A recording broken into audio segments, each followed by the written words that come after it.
everybody. Today we're going to be making some cranberry liqueur just in time for Thanksgiving here in Canada, and so we got an ample supply ready for Christmas when that comes around the corner. So we're going to get started here. I have two packages. They're under a pound each of cranberries. Try to get fresh ones. You can use frozen as well. I've never tried it, but so I usually stick with the fresh ones. So let's get started. To start with, we're going to need to get a saucepan, medium saucepan, throw it on the stove. And then you're going to measure out, if we're having two packages of fresh cranberries, we're going to need 1 cup of water. So I'll just measure that out and we'll get that added in. And then you're going to want to add, after this, that's our 1 cup of water. Turn the stove on. And we're going to be boiling this and creating a simple syrup, but we'll also add our cranberries while that's happening. So I'm going to need 1 cup of sugar. I just have half cup or measuring at a time. So you need to sweeten the cranberries up, and unless you want to just make like a vodka, which you can do as well. So we'll just let that start going, and in the meantime, I'm gonna wash the cranberries while that gets started to boil. Okay, I got the cranberries washed. The water's starting to heat up there. I threw a couple in there, just fell out on the counter. So make sure you wash your cranberries, pick out any ones that look bad or rotten. I usually filter through and get any that look dried out of any sort. So rinse them in the colander. There's a lot of cranberries here. Dump them in.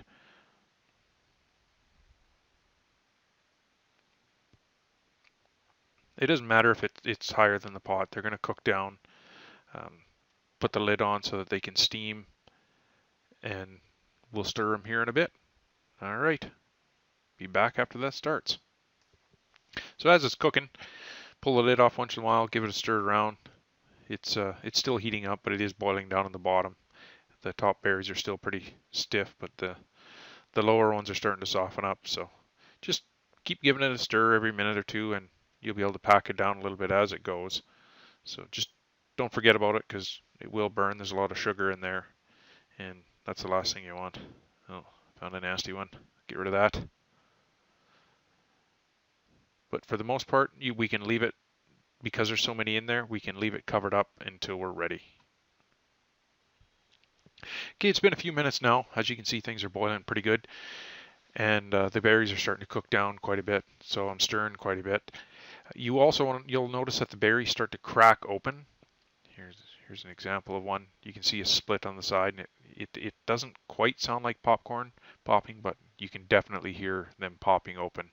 And then once they're popped open, they'll start splitting wide open and kind of turning a little more into mush, and that's what we're looking for, so we can get all that good cranberry taste out mixed with our sugar water, and then that's going to be the basis of our syrup, cranberry syrup flavoring to add to our what we're going to call vodka. So just keep stirring it around. We want that liquid to be a nice red color. Take it over there, give it a taste, see if it's any good. Grab a clean spoon, throw in there, and then we're off again. So continue this on for a few minutes. In total, this is going to take from start to finish about 15 minutes for everything, because that small amount of water does boil quickly. And all right. Okay, I'm going to do this in the sink so I don't make a mess of our cupboard. So you can see I just put a 1 quart jar in there. I grab my cranberries off to the side, and now I'm going to get a screen. Not sure what they're supposed to be called. A sieve, I guess, of colander, whatever you want to call it. And I'm just going to go through that so that I can strain out the berries. So I'll scoop it out one at a time, bit at a time, and then I'm going to have to mix it through because it's very, very thick. So keep that going in there. It'll start running through. Then you're going to need a spoon, which I didn't have quite handy. So now I'm going to make a mess of everything, but that's how it goes, right? So start stirring it around.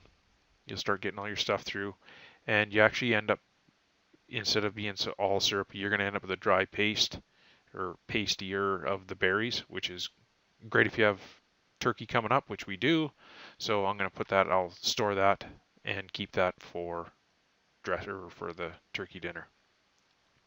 Okay, so I'm going to speed things up here just so that, for the lack of better sake of having to watch me strain berries out, and then we'll get on to mixing it with the alcohol.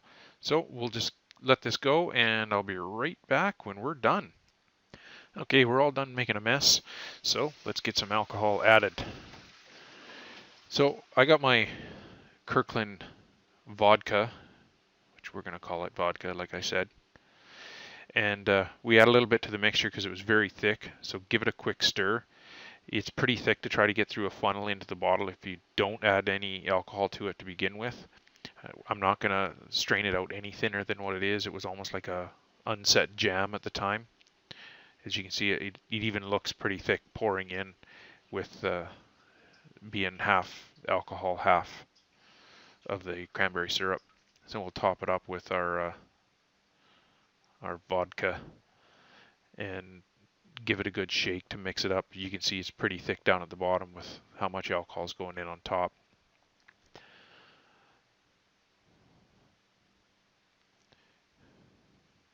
Give it a quick shake. And this is pretty much how I do all my fruit liqueurs, be it raspberry, blackberry, cranberry. It all starts out the same basis. My kid coming in looking to get some. Have a quick shot, make sure it's good. In this case, it was very cranberry flavored because I used twice the amount of cranberries as I normally do. I usually only use one bag, and this time I used two. To me, I thought it was worth it, so give it a good cleaning and let it sit. It's good for a long time. I keep it in a cold room. I don't leave it out in the warmth.